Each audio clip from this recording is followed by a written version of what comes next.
Hey Rebels, I'm hoping you guys are enjoying Rebel Off-Road TV and our movie Mondays as much as we are making them. Today we're down here with one of my good friends, Larry McRae, Poison Spyder Customs. We've been wheeling together for many years. Let's head on inside and see how they make some of their hardcore G parts.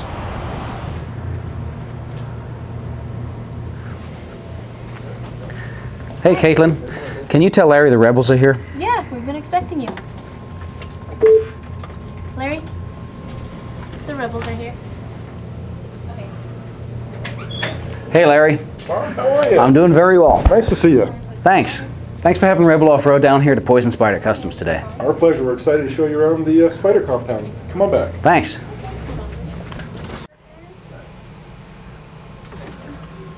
Right now we're in the heart of Poison Spyder. Larry, tell us exactly where we're standing. This is the customer service department. So when you or your guys take, say, an order from one of your customers, each of the guys that you would talk to fulfill that order, for us to fulfill that order for you. These guys would take all the customer feedback and your feedback. It's kind of the place where parts are born also. So if you say that you've got a lot of customers asking for a particular product or a change to an existing product, we take all that feedback and take it up to our sales meeting and actually use that for designing future parts.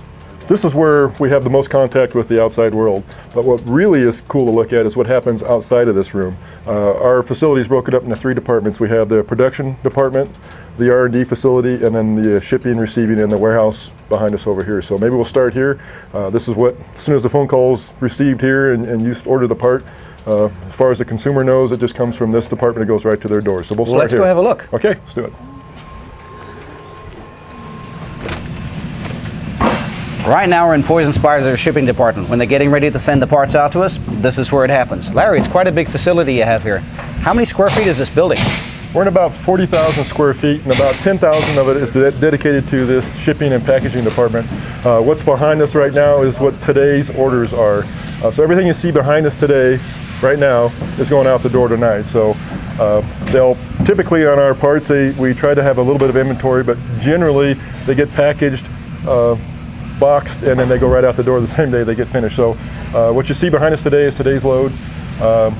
And looks like it's a pretty decent sized load for the day. So I would say, I think your FedEx man is probably hating you. Yeah, we typically have a couple FedEx trucks, the individual trucks that do all the ground deliveries, and then we have usually 1 or 2 of their LTL trucks, which are their less than a full truckload trucks that come out and load every afternoon with And I pallets. see a lot of it's on pallets. Are you shipping the goods out on pallets, the larger items? Right, typically if they have a stocking order, if Rebel placed a stocking order today, all their parts would arrive to their shop, your shop on a pallet. And the same with most of our dealers. They get the parts on a pallet. If one of your customers ordered an entire, let's say, JK wrap, shipping them individual boxes is way more expensive than putting them all those parts on one pallet and shipping them out. So a customer of yours might actually receive an entire pallet just to get the full wrap, the bumpers, the rockers, the cage, the flares, everything. We can box up and put in a pallet and save them quite a bit of money on shipping. Now behind us, I see there's a lot of parts in inventory. Is this where you're keeping your inventory? Yes, we have, like I said earlier, if we built 100 JK flares today, or we finished 100 JK flares today, typically by the time they've processed through the shop, 60 of those are already spoken for, and the time they get packaged up, the last few have probably been spoken for. So the JK flares and most of the JK parts are constantly flowing through the shop. We try to make a month's worth in every time we do a run. But typically as there's a little bit of growth, we end up running out before they're done. So the next batch is already started by the time they get here. So it's tough for us to inventory JK parts just because of the demand. Typically the older model Jeeps, the CJ, YJ, TJ, we'll run a large batch of those just because it's more cost effective. But they'll sit on the shelf and be ready to order or ready to pick up if one of your LJ customers called today, we could ship that part today. This is quite a big area you have here. I see a lot of them are flares being made right now. Is this whole area designated towards flares or what? No, we have 2 stations dedicated just to our flare construction. That's one of the most time-consuming parts we make, that we produce, and it takes us as long to do the flares as just about any other part we have. So we have 2 stations dedicated to nothing else but flares. All the rest of the stations are pretty universal. Each one of these guys kind of has their specialty, but they're all trained to be able to do any one of the parts that we manufacture. So based on what's coming off the laser today, this station will have to be pretty versatile. We'll have to be able to set up today and maybe make a JK brawler bumper to, this afternoon. And tonight's shift, that same station might be making a TJ rocker knocker. So each one of these stations is pretty versatile, except for, of course, the ones that are dedicated just to flares. And out here, are you doing both aluminum and steel in the same stations, or how is it broken up? Almost all the stations are set up to do steel. About half the stations are set up to do steel or aluminum, and again, that's just based on demand. So if we have a large run of aluminum, there may be all 3 stations of aluminum going at one time. But we have 8 stations that are full-time steel dedicated stations, and then the aluminum stations come in as they're required. And all these stations run all day long. We run 3 shifts a day to keep up with demand. That's an attempt, number one, to stay in the same facility and not have to move, because we got it set up just the way we like it. And that's probably the biggest reason. And then we have, it's kind of a waste of space if you have these things shut down for 12 hours a day or 14 hours a day. So to be as efficient as we possibly can in the space we have, these things just never shut down. The building never shuts down. Now over here, you're doing all the welding here. Are you doing all the grinding on this side too, or is that done elsewhere? Yeah, we have a totally, and that's the back part of the shop, we have a totally different station, or the 16 stations that do nothing but grinding. And again, that's a 24-hour-a-day operation. So 8 welding stations a day can feed 16 grinding stations a day, and 1 laser can fill or feed these 8 stations. Our bottleneck at this point is on the laser, so that, if we get another laser and start doing more, we're going to have to figure out how to get these shifts around to these stations to do more than just 3 shifts a day. That's a dilemma we're having right now. Want to crack the whip a little harder with it, I guess so, yeah. Speaking of which, can we have a look at your laser machine? Absolutely. So it's quite a laser cutter you got going on here. Tell us a little bit about it. Does it run all day, or how's this one working? And like we said in the engineering department, all of our parts are drawn in 3D. That way we can see exactly how they're going to look on the 3D model of a Jeep. But this doesn't cut in 3D, this cuts in 2 dimensions. So we're going to take all those drawings and flatten them out. Looks like right now they're cutting crusher corners. Looks like they just got done cutting the backing plate for the JK crusher flares.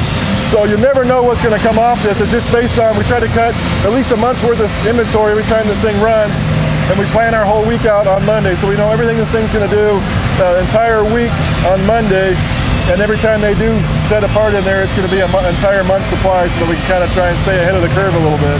Does this thing ever get shut down? The only time it ever gets shut down is for maintenance. This at this point is the bottleneck. This is the one machine that never shuts down. And if it ever did shut down, we'd be in big trouble. So we're looking at a second laser, not only to hopefully speed up the production process, but dedicate this one to probably just the R&D parts. Every time we stop, develop a new part, that means this isn't cutting production parts. So we've got to really weigh the introduction of new parts on the existing demand. So gotcha. It'd be nice not to have to worry about that, having a machine that did nothing but the R&D parts. I need to get some employees to work this hard. Yeah, me too. Well, we got a great staff. I don't want to take anything away from these guys, but this one never complains, so we like it. One of the things that keeps Poison Spyder cutting edge is the latest technology. Larry, where are we now? We're in the engineering loft that overlooks production and our R&D department. That way these guys are close to what's going on the floor, both in R&D and what's going on in production, because any changes that need to be made in either one of these departments have to be done right here in the engineering department. Right now Danny is working on Crispy, actually. This is how we designed the car we raced at KOH. It started out life as a Jeep, and we took the models that we had from Jeep and put our parts on there. So before we ever cut a part for this vehicle, we could model it here to make sure there's no interferences both with the body, with the chassis. We could to figure out what the travel was going to be on our suspension, figure out the geometry of the suspension. So not only did it ride well, it climbed well. We knew what ride height. We knew a lot of things that we wanted to do with this chassis before we ever started. So we put those parameters in there and then made the changes to the chassis and to the tub to make these parts all fit. The nice thing about racing and this particular car is that it's a JK. We started out as a JK, and a lot of our parts are on this JK. These are the production parts, the same parts that you and I have on our own Jeeps. And what we've kind of figured that is every race mile is probably equivalent to 100 trail miles. So if we race 200 miles in the King of the Hammers, that's like a lifetime of wheeling for most people. And if this part can withstand that kind of abuse, it's probably going to withstand the typical trail use, right? And the impacts are much greater here. You're going at speed, so we can determine weaknesses way before they'd be determined out on the field. So it's a great place for us to R&D parts. The SolidWorks is a great way for us to check for interferences. We can actually do strength tests on the part before that ever goes out in production. And again, our engineering department is probably one of the best engineering departments in the off-road industry, period. Every single part on that car was drawn right here in-house from that fuel cell. You know, all the baffling, all the fuel pickups, all the bladder was sent to a company to make the bladder to fit inside here. How it fit in that chassis, how the chassis twists, and how that's going to affect this fuel cell. All that's taken into consideration before we ever cut a part. I mean, it's pretty amazing what you can do in SolidWorks these days. Right, and if there isn't a part that's not available, or if there is and that's kind of how most of our parts are designed. There's a need first. The sales department and dealers like you will give us feedback. Hey, we're getting a lot of calls for this, let's say. If it's not existing, we'll take it and put it on this 3D model and make it. The nice thing about doing it all in SolidWorks is not only can you test the function, but you can actually see what it looks like on a Jeep. We can draw that, add shadowing, add everything, so it looks just like it would look when that Jeep when the part is live on that Jeep. Yeah, I mean, the parts not only have to function, but they also have to look good. Right, that's one of the things that I think Poison Spyder probably invented. I mean, you could take a piece of railroad track and roll it to the front frame of a JK and you'd have a pretty strong bumper, but it wouldn't look very nice. And because I've always been an enthusiast and I remain an enthusiast, I take my Jeeps out and I use them. I know what's going to work, what's going to interfere with the tires, what's going to hit the rocks, what shapes this thing needs to have to not only make it function well, but what shapes make it look like a piece. We have a lot of, our parts are designed for severe use. I bet over half of our parts are on Jeeps that'll never ever see that kind of use because they look great too. I mean, that's a very important part of everything we do. I like good-looking Jeeps, and good-looking Jeeps are because you put good-looking parts on it. So function first, form second. The great piece about what you're doing here as well is with these good-looking parts, even if you're saying half those vehicles aren't going off-road, they can. Right. And if they ever choose to, right, they got the right components on there. They can bounce it off the rocks if they need to. You know the vehicle's going to hold up. It's going to protect the body. Absolutely. One of the great things about working with Poison Spyder is seeing their latest technology in use. Larry, what are we looking at? So this is one of our latest parts. This is our Rock Brawler 2 tire carrier. The difference between this and most tire carriers is that you don't open the tire carrier and then go open the tailgate. And this was a product that was designed because there was a lot of customer feedback. And my biggest critic, my wife, said that we had to design this because she was tired of having to open both when she's putting her groceries away. So we wanted to design a product that did that. It would open with the tailgate really easily, but also be a very tough product. It still had to be, trail worthy. So, to do this without SolidWorks would be pretty impossible. The timing on both of these parts are a little bit different. The tailgate opens at a different rate than the tire carrier swing opens. And also, you can't put a 40-inch tire on the tailgate, or the load of a 40-inch tire on the tailgate, without that tailgate delaminating. And we've seen that happen on the factory if you had a large tire mounted to your factory tailgate. So the engineering involved to get this to work is unbelievable. And again, wouldn't have happened without SolidWorks. So we took the load of the tire and put it onto the bumper, which is a frame-mounted piece, and just attached the very small amount of the load to the tailgate, just so that it would open and close together. So now we've got a really cool product that opens and closes with a tailgate that's trail-worthy and very tough. But what we're doing right now is working on accessories. This is again, or accessory mounts. This is again due to customer feedback. Things like high lift jacks, light accessories. Yeah, ice chest, jerry cans. So we're in the process now of developing parts that'll bolt onto this, so you can add a jerry can mount if you wanted to, an ice chest mount, perhaps a high lift jack mount. And I got to say, it's pretty neat to be able to see that you can open them both in SolidWorks here and see the different rates that they're going to open at. One is pivoting off the bumper, off of a stub axle or spindle assembly, and of course the other one is mounted to the Jeep and pivoting actually off the Jeep body itself. Right, and again, we can test the load on each one of these parts through the software. In the past, this would have been done with a lot of trial and error out on the shop floor. You would have wasted hundreds and hundreds of hours of labor and materials too. to get this to work properly. And now we can do it. We can actually flex the chassis, flex the body mount, see how it all interacts with each other without having to worry about what's going to happen in the real world until we actually get one out there and actually test it in the real world. So hopefully most of the issues are going to be worked out before we ever get to the actual field test. So basically you're going from SolidWorks down to a first article downstairs and then onto a vehicle. Right, onto the vehicle for testing. So again, it's not going to be released. And we've got several new products now. We probably have, we had an engineering meeting last night, we probably have 24 that are very close to being released, but they're either in field testing. We're getting the data put together so that we can give it to dealers like you before we release the part. So you guys are educated on it before the general public gets access to it. So a lot of different things have to go into a product, and sometimes products live and die right here on the screen and never make it to production for several reasons. We can actually look at this part and figure out how many feet or inches of weld there is, what tooling it takes, how long it's going to take to flow through the shop. And sometimes they die just because they are too expensive to build and mass produce. Sometimes they die because we discovered a flaw in either the way they mounted or in real life use, how it's going to affect everything else that's on that Jeep. I mean, I'm amazed. You look at a bumper and you think, oh, a bumper is a piece of steel. Right.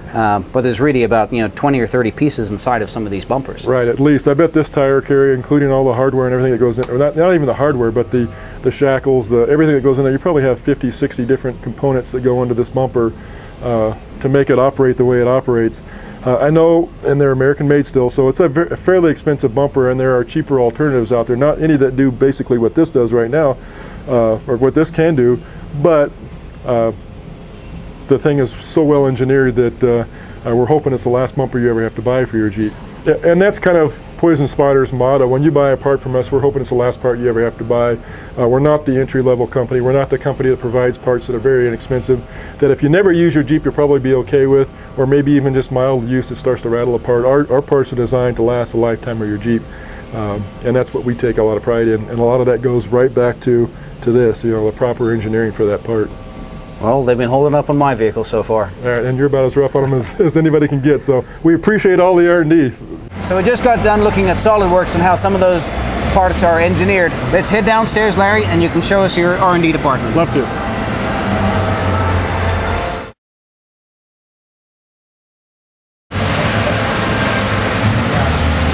A little while ago we were upstairs in their engineering department here at Poison Spyder, and we were checking out this exact specific bumper. Larry, tell us what we're doing and why is this one on this particular vehicle? A couple of reasons. This is a long-term R&D project build we're doing here. We got some other new products we're going to test on this, but this is a 2014. We're confirming fitment of a lot of our parts on this model year. We know it fits everything from 7 to 13. Now we're just checking the fitment on a 14. Does Jeep really go through that many running changes so it's worth fitting? Yeah, every model year there's some little changes that may make the difference between a part fitting or not.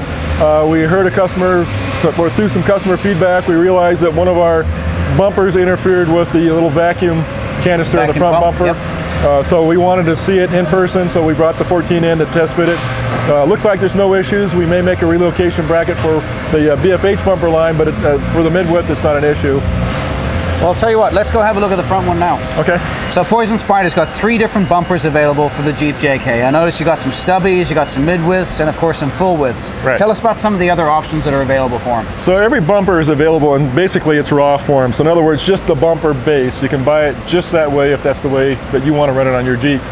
We also have several different tube configurations, both this brawler bar style. We've got stingers, both comp and trail stingers, which are a little more aggressive tubing. Gotcha. And then we have different gussets for the different bumpers also. So you can have a tube gusset or a plate gusset based on what bumper you pick. Do all of them come with toe points? This is an option. A lot of people like just a really clean look. So we offer them as just a really clean bumper. A lot of people never intend to use their Jeeps the way that most of us use our Jeeps. So if they wanted just a really clean front, you can order it without the recovery point.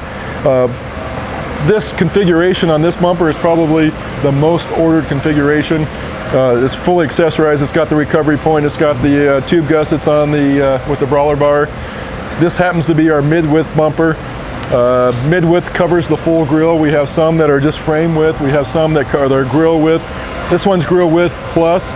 If you go too much wider with a front bumper, you have issues with tire clearance, and every facet on this bumper has got a purpose.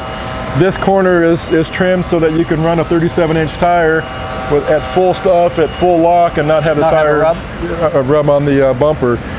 This front face is designed to, when you approach a rock, for the bumper to hopefully miss, but if it doesn't miss, it's going to push you up onto the ledge instead of having a flat Gives you front something face. to ride on. Right, exactly. It's more like a ramp as opposed to a flat front surface.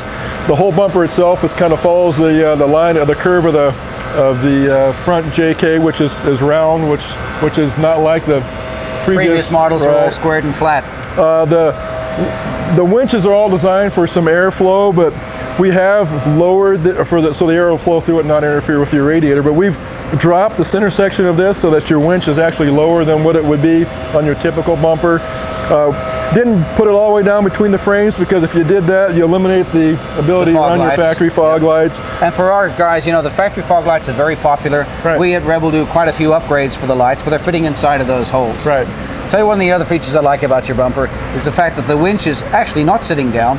It gives it, for the guys that are going to be wheeling hard, you really want to have access to your winch. Right. If something is tied up or the cable's getting knotted, you want to be able to see it, get to it, fix it, pull Absolutely. it out. When we're out of the hammers or playing hard, you want to be able to get to that thing when you need it, as opposed to dealing through a rat's nest that's buried inside of a bumper. I agree, and typically all of our parts are designed for guys that actually go out and use your Jeep on a regular basis.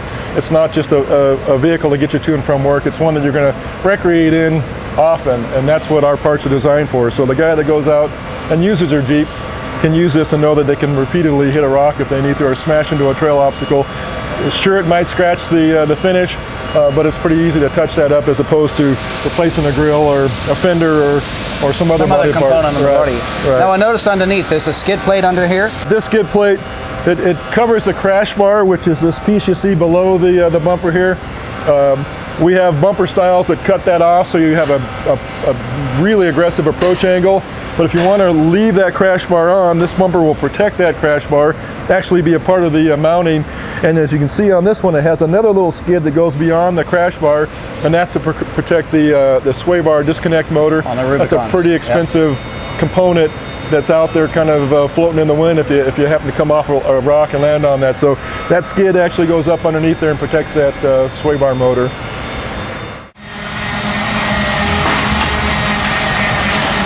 Larry, this place is crazy busy. Tell me what's going on over here. So we're in the middle of our 16 sanding and grinding stations. This is where the parts come after they're welded for several reasons. One, it's just another set of eyes on them if they don't need any grinding. Sometimes it's just a little bit of finish work. But typically all the parts have got an exposed weld that needs to be ground down to look like it's a piece of broke sheet metal. These guys do that all day. This is part of the department that runs all the time. So it comes off the welding station, comes over here. We have guys that'll take a welded seam and grind it. Then it goes to another station where the guy that has a little bit more experience will take that and finish it up and turn it into a finished product. So he knows what that part's supposed to look like before it leaves this area. So he's kind of the quality control guy when he's done. Then it goes off to actually quality control, so hopefully there's no issues by the time it gets there. And then one last set of eyes on it at the shipping department before it ever gets released. So it's coming over there from your welding department. You've got 8 guys over there. It's then getting put on these shelves behind us over here. Right, absolutely. So the shelves you see that are all around this station are today's work. So hopefully by tonight when they shut down, all these shelves will be almost empty, and the night shift guys will start restocking these and working their way down as they get to this station. So sounds like they got a lot of work ahead of them. Rebel Off-Road's been a Poison Spyder dealer right from our inception. Thank you. Can you tell us a little bit about the history of Poison Spyder? Poison Spyder was a company that was, I guess, created because there was a necessity. The sport was changing. That if you owned a Jeep in the 80s and 90s, it typically the only options were big chrome tube bumpers and maybe... I had some of those. Yeah, everybody did, because that's all you had. They had diamond plate stick-on corners and maybe even diamond plate stick-on rocker protection. And that was probably okay because rock crawling wasn't even in existence, and trails were dirt roads, basically. You were traveling down a dirt road. The Jeeps became a little bit more capable. You were able to go a little bit further. The trails that you were able to get to were a little bit more technical, and people were starting to have issues with damage, but either body damage to the vehicle or damaging these little cheesy chrome tube bumpers.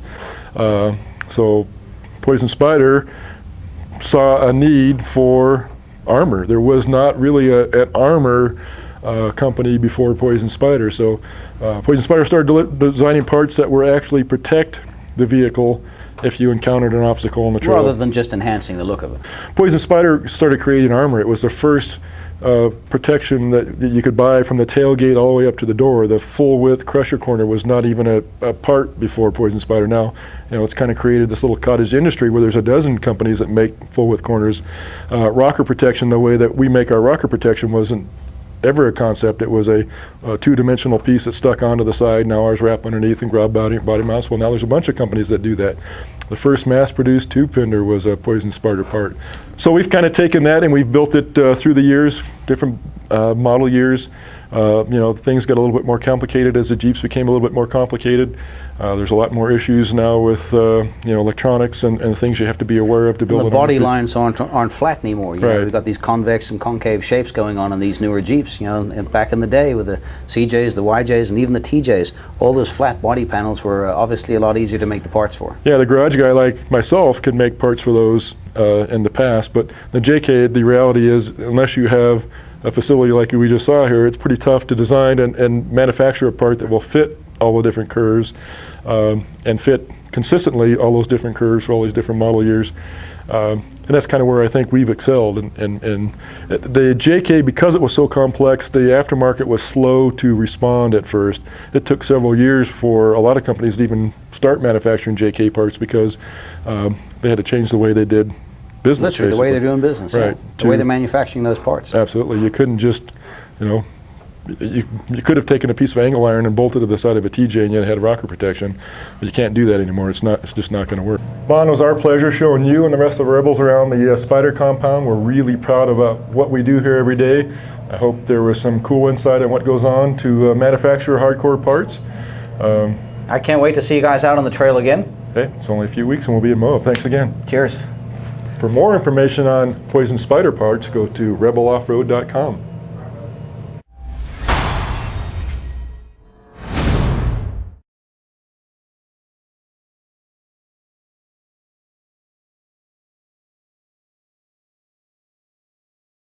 To Poison Spyder Customs. Our pleasure. How about you show us Poison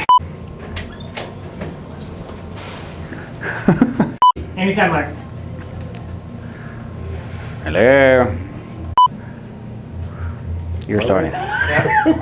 I'll take. Whose line? I'm not there. You can't follow me.